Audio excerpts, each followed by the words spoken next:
Welcome back to Movies TV Mad. You can follow me on Twitter at Movies TV Mad. And a very warm welcome to Thursday's edition of the DC Universe Daily. And have we got a huge DC Universe news day for you, because there's been a variety article about the future of DC Universe, and yet again, the shit has really hit the fan. So what is this variety article claiming? No Wonder Woman in the first 3 years of DC Universe, Ezra Miller potentially keeping his job as the Flash, and as I've been reporting to you for ages now and boring the shit out of you about, that James Gunn's and Peter Safran's plan isn't a total reboot, as some have been saying. It's only a semi-reboot, so that's not much of a surprise. And, you know, this article actually gave lots of details about The Rock's situation as Black Adam. When Zaslav and Discovery first took over, he was trying to take control of DC and bring Henry Cavill into the mix as well. So there's that. There's lots of negativity towards what they're claiming. Now, James Gunn has come out and denied some of it and not denied the other stuff. So that's that. We're going to get into it very, very shortly. But in more positive news, it has been officially confirmed that Stephen Amell will reprise his role as the Green Arrow, aka Oliver Queen, in the 9th and final season of The Flash. To me, this is huge as a DC fan. This is like Robert Downey Jr. returning as Iron Man, aka Tony Stark. I love Stephen as Green Arrow. I love him as a person. And I'm so happy this is happening, and we'll talk about it in the second part of today's DC Universe Daily. So basically, James Gunn has come out to respond to this article because fans haven't left him alone about it. First of all, he's denying that there will be no Wonder Woman in the first 3 years of the DC Universe. He claims he hasn't read the article himself, so he doesn't know what they're saying about Ezra. I don't think the Ezra Miller situation is his decision alone. I think this just pretty much tells me they're waiting to see what happens with the Flash movie. If people love Ezra in the movie and the movie does well, I believe Ezra Miller keeps his job. If Black Adam had done well, The Rock and Henry Cavill would have kept their jobs. This is what they're doing. They're judging it. They're judging things on how the movies actually do. And actually, that's a logical way of doing things, because if someone isn't selling, if someone isn't working for them and making them the money they want, then why would they keep them? Now, I don't like the way Henry was treated. 1 minute he's back, then he's not back. Now, I've discussed that before. The only reason he was back was to uplift the Black Adam movie. It didn't work. They probably never had an intention to bring him back full time, although if you believe rumours, Henry was tapped to do a Man of Steel sequel, and the Peaky Blinders creator was tapped to write a screenplay for that movie. We'll never know what's true and what's not. So James Gunn has clarified that his and Peter's plan is 8 to 10 years, and we're going to find out some of it sometime this month. I would say in the next couple of weeks we are going to hear something. It could be very, very soon. It could be in the next few days, because the sooner James Gunn gives some clarification in what the hell is going on here, the less rumours come out, the less articles come out. So what do I think about this Variety article?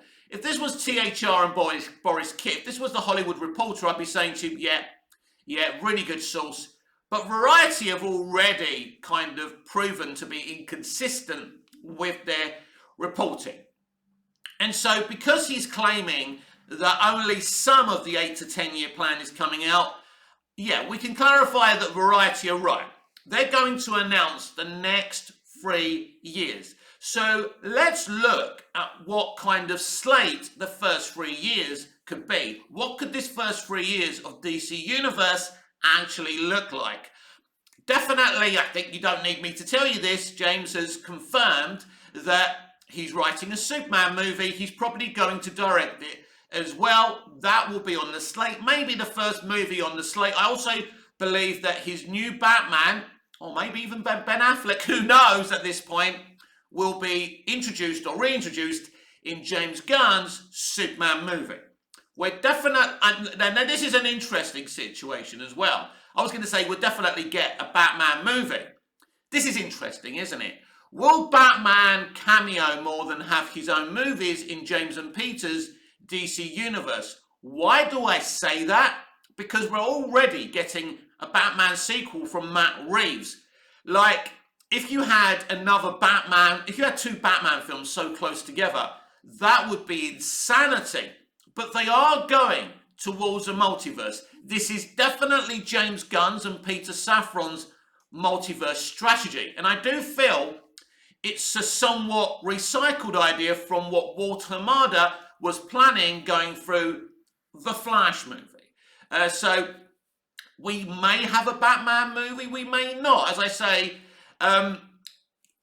it's unclear at the moment. Now, what about Wonder Woman? Now, Variety claimed that we won't see her in the first 3 years, which is shocking, considering David Zaslav told us from the moment he came in that the characters he really wanted to focus on at the very top were Batman, Superman, and Wonder Woman. We know Batman will figure strongly. James Gunn has already told us that. James is already writing a Superman movie and probably directing it too, and I know he's got his eye on a couple of actors, young actors, to play the DC Universe's new Superman. There's definitely something iffy going on with Gal's Wonder Woman. Definitely. No clarification from her.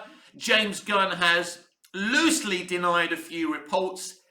There's definitely some truth about maybe her being arrested initially. Now, the reaction hasn't gone too well for them, as they know. Now, where is this Variety information coming from? I do believe there's a section at WB who is trying to create problems for James and Peter and David Zaslav.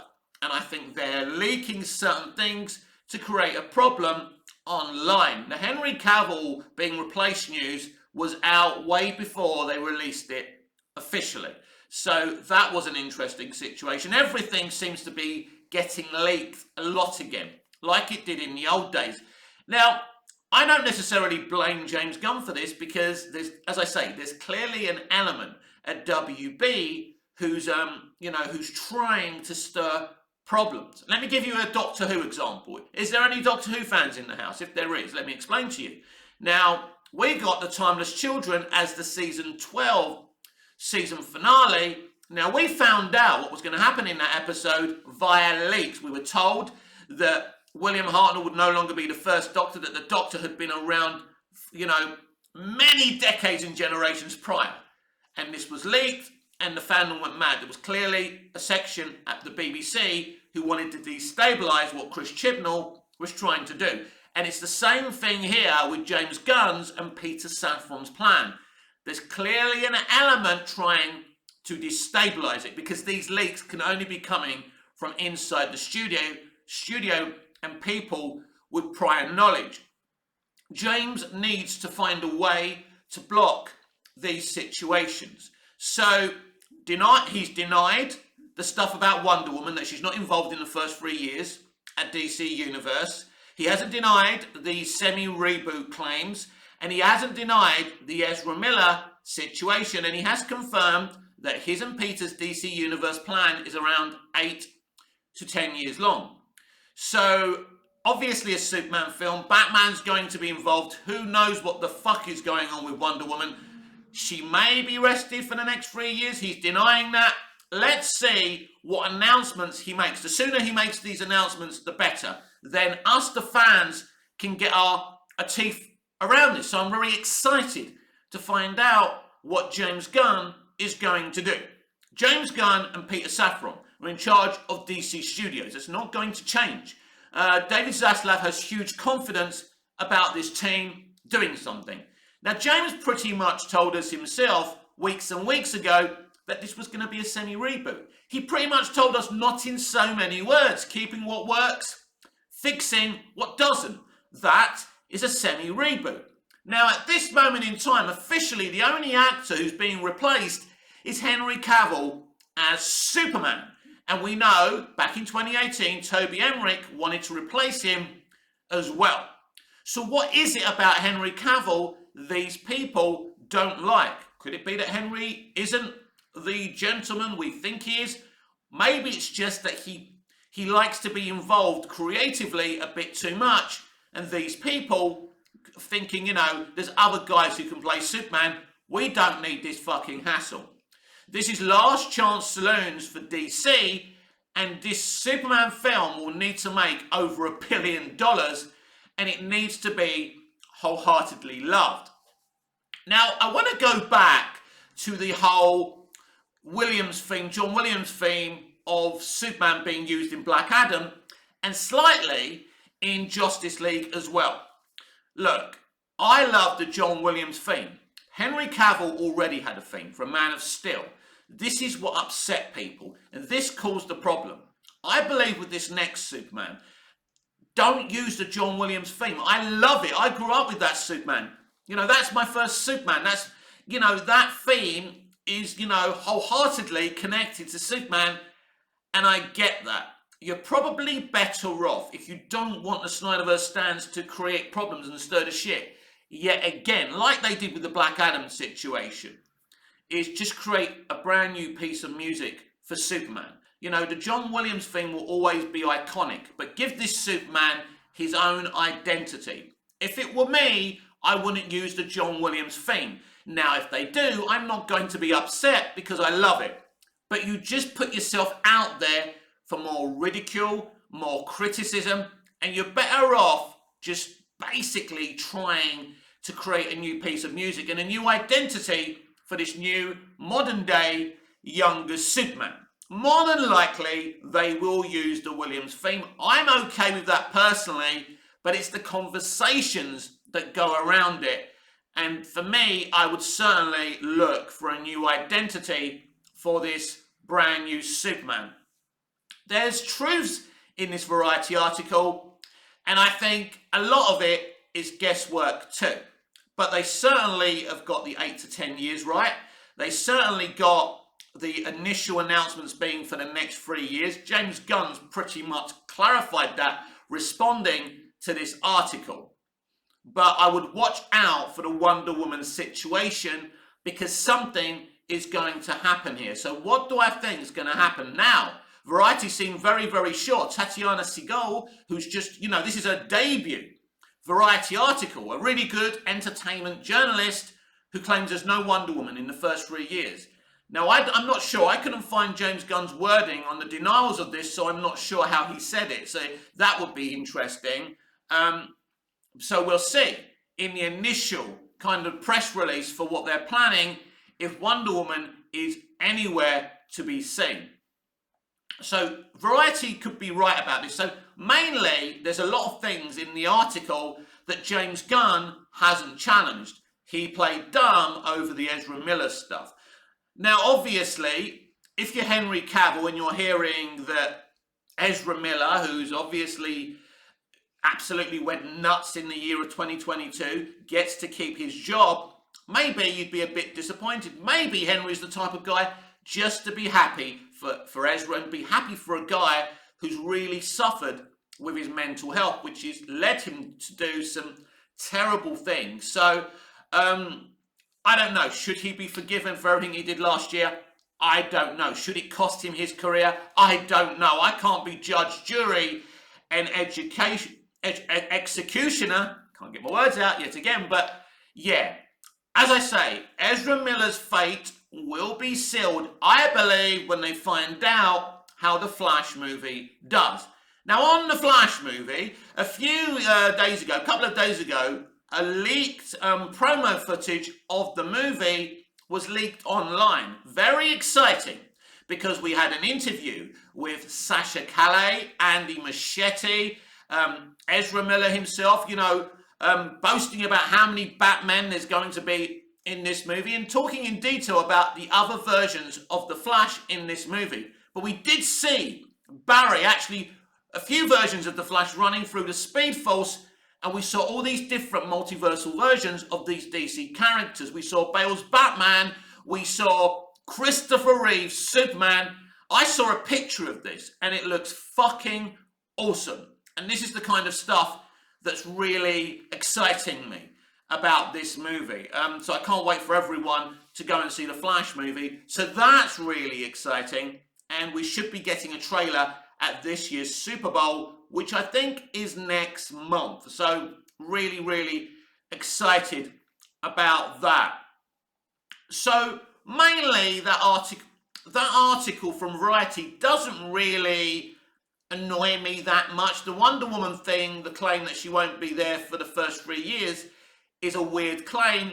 It seems to me that Tatiana Siegel just kind of threw that in there, but maybe she's got a point. Maybe she's got good intel. Maybe Wonder Woman won't be there for the first 3 years. This would be a really strange situation, and it would tell me there is some kind of dispute with Gal Gadot, and they don't know what to do about her. So it seems very resonant, very kind of in comparison to what they did with Henry Cavill in 2018, when Toby Emmerich came out and WB said, we're giving Superman a rest because we don't know what to do with him. Now, I think they'd be laughed out of Hollywood if they came out and said, we don't know what to do with Wonder Woman anymore. We're going to rest her. I think that would be a big, big problem. And I think they would be a laughing stock. They're already a laughing stock, basically. And so that's that. So let's just kind of rehash that and move on from it and talk about the exciting news of Stephen Amell returning as Oliver Queen, which has really piqued my interest for The Flash Season 9, which will be the 9th and final season. This is the bookend for the entire Arrowverse universe, and I expect a lot more announcements and surprises of cameos and, people coming back from the other shows. So that should be very exciting for DC Arrowverse fans. So, will Wonder Woman be part of the first block of the DC universe? That's in doubt now. Wonder Woman, look, we're talking about the Holy Trinity here. Wonder Woman 84 did huge damage to Wonder Woman and the way the audience sees her. I think James Gunn has got a plan for her, but it may not be in his initial plans. We'll have to wait and see about that. Utterly problematic. I do feel that Gal will quit as Wonder Woman sometime soon. Look out for that. I don't think everything in the garden is rosy between James Gunn, David Zaslav, Peter Safran and Gal Gadot. She was very close to Patty Jenkins. I think we could see her quit in the role. As for the Ezra Miller stuff, obviously it's not going to go down well with people that Henry loses his job as Superman, but Ezra potentially could keep his. Again, it's not something I'm overly triggered about. Personally, I would like a brand new actor as the Flash. I don't think he's the best person to play the Flash, not just because of the way he's conducted himself last year. I just think there's better people to be playing that character and that can capture people's imagination. Here's the thing. They're not going to tell you what they're planning with Ezra until the Flash movies come out, because officially telling you he won't be involved anymore before you see the movie could hurt the box office of the movie. My gut feeling is that Ezra Miller will be removed as the Flash, but not till way after the movie has released in movie theatres, digital and physical media. Once that film's been viewed, they're either going to see how well it did to make their minds up about Ezra, or they're just going to get rid of him. Ezra Miller is very well connected in the entertainment industry and in Hollywood. He has huge Hollywood DNA, and it's very difficult to remove him as that character. Henry Cavill is British, he's got no entertainment DNA, and everything he's achieved is through his own talent and hard work. That's the difference in Hollywood. Hard work doesn't really go for much in this industry. It's what your bloodline is. It's, are you connected with them? Do you have their DNA? Do you come from their little gang?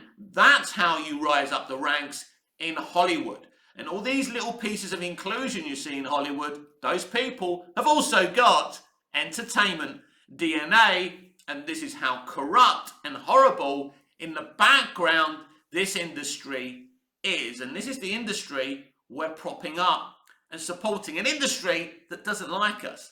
So it's funny. Now, why do I keep on watching the movies? Because I love escapism and movies and TV. So even though I have big issues with the people who run this industry, I can't stop watching movies and TV because I love them. But I can't stop wearing clothes either, even though I know there's a lot of slave trading going on with the way clothes are made, and we've spoken about that before. So, you know, basically James Gunn and Peter Safran have come in to do a very, very difficult gig. Because let's be absolutely clear about this. The problems were there before James and Peter came in. James and Peter didn't create these problems. We started off with Christopher Nolan running the DCEU. It was the hope of WB that he would write and direct Man of Steel. He co-wrote Man of Steel with David Goyer. Goyer wrote the screenplay. And basically it was his idea and concept.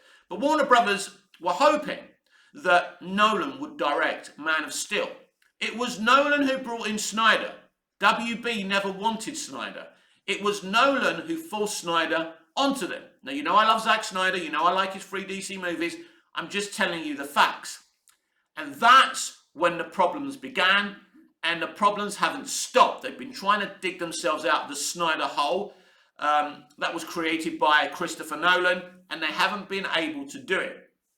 And so James Gunn has come in to do a really difficult gig to finally dig this studio out with new leadership and new ownership out of a horrible hole. Because DC is the thing that can uplift Warner Brothers to one of the most, you know, the hugest competitors in the industry. It's their biggest IP, along with Harry Potter, which is rumoured to being rebooted. That's going to be an interesting situation. Harry Potter is in more trouble than DC right now because of J.K. Rowling, the creator of Harry Potter, and all the stuff she's talking about right now. And that is not going to be an easy situation. You know, even if they kind of exclude Jo from the creative process of the next bunch of films, she created it.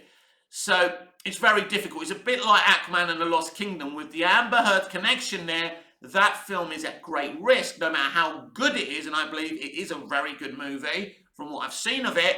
But her involvement just means that movie is going to suffer. I hope it doesn't suffer a great deal because James Wan and Jason Momoa deserve better. And so I think you needed someone to come in and sort this situation out. James Gunn at times has over-teased and without any kind of context to what's going on. That's been a problem. It's been confusing. Maybe that was a mistake. Maybe that wasn't. But what I really want now is for James and Peter to announce the first part of their plans will be the first 3 years of their plans. Then we can, you know, get our teeth around it. Basically, this Variety report is something for nothing. So what if it's an 8 to 10 year plan? So what if it's only the first 3 years? So what if The Rock was trying to gain power of DC and, you know, wanted some kind of sponsorship bar there, even though it was a PG-13 movie? That they're not interesting things. We know all of that already. We know The Rock was trying to gain control. We know the Henry Cavill stuff. We didn't know about the Gal Gadot stuff. James Gunn's denied that. We'll see how trustworthy and honest he is in the next few weeks when he and Peter announce their plans. Mainly here, there's nothing much that we didn't already know. Because I've been telling you for weeks, it's a semi-reboot and not a full reboot. So the internet is going mad, as it always is. Here on Movies TV Mad, I will react angrily when I need to react angrily. I reacted in the right way, I believe, towards the Henry Cavill situation, being upset the way Henry was treated, but believing ultimately it probably is for the best if we move forward from Henry Cavill. Because ultimately, we saw what Black Adam did. The evidence is in the box office. The evidence is always in the box office. It's how many people consume your stuff at the end of the day. So that's what I think about all of that. Now, we got some really, really exciting news yesterday, along with many, recurring characters from the peak of the Arrowverse. The most exciting news was officially announced yesterday from WBTV. Stephen Amell will reprise his role as Green Arrow, aka Oliver Queen. Now, I loved the first 2 years of Arrow. This is two of the, the first 2 seasons of Arrow are like 2 of the best, eras of DC live action ever. The first season, the pilot was like watching Batman Begins. It was that good. It had depth.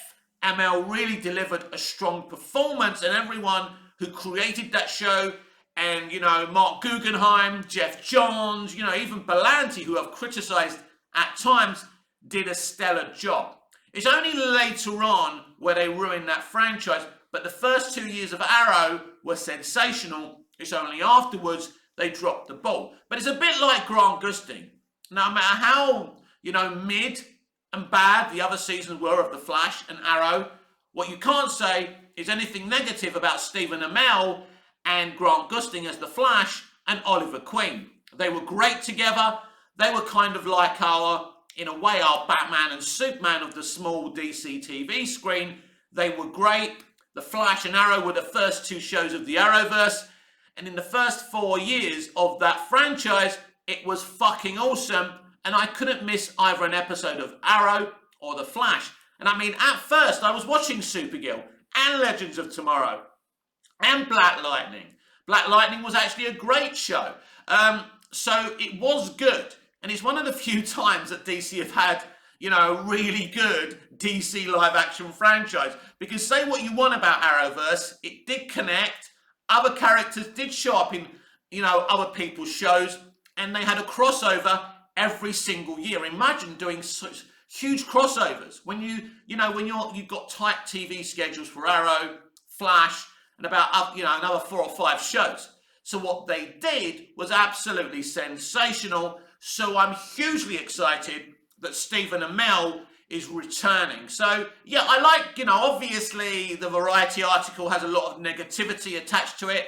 People still very, very angry. But when we hear positive DC news, my God, are we going to cover it? And there's nothing more positive than hearing that we're going to see Grant Gustin and Stephen Amell back on the small DC screen together again. That's going to be excellent. There are rumours we are going to get a Green Arrow in the DC universe. I want that. Probably not going to be Stephen Amell. Personally, I wouldn't mind if it was, because he did such a good job. Now, last time we saw Stephen Amell's Arrow, basically the character was dead. I forgot what they called, the entity that he became. Was he a Watcher or something like that? Anyway, he became something else. Kind of in the afterlife, I think, or purgatory, whatever it is. So it's going to be interesting. Will they delve into the multiverse to give us another version of Oliver Queen? Now, we did see an Elseworld or a multiversal version in Crisis on Infinite Earths. Will they use him? Did he still live? I can't remember. Someone hit me in the comments below. Don't hit me, but you know what I mean. Let me know. Give me some information so we can talk about it a bit more in another video. So I'm very, very excited about Stephen Amell recurring as Green Arrow in the Flash final season, the 9th and final season. Wow. And I think this really will be a bookend for Arrowverse. The bookend it absolutely deserves. As I say, I believe in a lot of ways after the first 4 years, which is Arrow seasons 1 and 2, Flash seasons 1 and 2, they dropped the ball hugely. Now, there were still some good episodes in their shows now and again, and the crossovers were absolutely epic. And as I say, great achievements to be able to do that within TV schedules where you've got to pull other people out of their actual shows. So lots of great achievements. So for me, Flash season 9 should be celebrated, because after that, that universe is going to be over unless James Gunn utilises some of those characters, maybe Grant Gustin, who knows, I doubt it, but maybe he can utilise some of those characters, because I do believe that he is delving into a recycled multiverse strategy, and this is why I think this is a semi-reboot rather than a reboot. If you do a reboot, that means you can never use anything from the other universes ever again. But if we delve into a multiversal strategy, like Walter Hamada was about to do before they removed him with the Flash movie, you give yourself potential. Because it's all about nostalgia bait these days. The Flash movie is getting a lot of hype for that leaked promo. You know, just from hearing Christopher Reeve is in the Speed Force, and Christian Bale, even George Reeves' Superman is there. It's freaking awesome. So, you know, these are really short kind of, you know, Easter eggs, but they're exciting to fans because it respects the lore that different generations have grown up with. And that's exciting. So I do believe basically all this talk of what James is doing and what he's not doing, you know, he's basically going to open himself up to the multiverse. Now, there are rumours that Henry Cavill is being cut from the multiverse and won't really be used. I think they'll kind of have to show him now and again. I don't know what the issue is with Cavill. There's certainly some kind, you know, some kind of issue, because he seems to be the only one being replaced. I think others will be replaced. It's interesting how James gave us such a heads up about him being replaced, but that was only because Boris Kitt and the Hollywood Reporter got there ahead of him and ahead of time, so he had to say something. So, yes, this first 3 years of DC Universe they're about to announce is going to be very interesting. You know, James Gunn and Peter Safran are under huge pressure from Zaslav and WB Discovery to turn this ship around. They've got the Snyderverse stands after them. They're getting it from all angles. So their only mission is to succeed. If they make entertaining DC live action content, great games, great animation, great TV streaming shows and great movies for the theatre, all the noise will die down. In fact, the noise can still continue, because if they're making money, that's all that's going to matter to Warner Brothers Discovery. This has been Thursday's edition of the DC Universe Daily. I am Mick, your host with the most. Just ask your girlfriends and your wives. Please like, share, comment, subscribe, hit the notification bell so you don't miss this beautiful perfection. Oh my God, the ladies really do like me, lads. Sorry, they might be your girlfriends, they may be your wives, but if you're not taking care of business, I will. Until I see you again, goodbye, au revoir, auf Wiedersehen.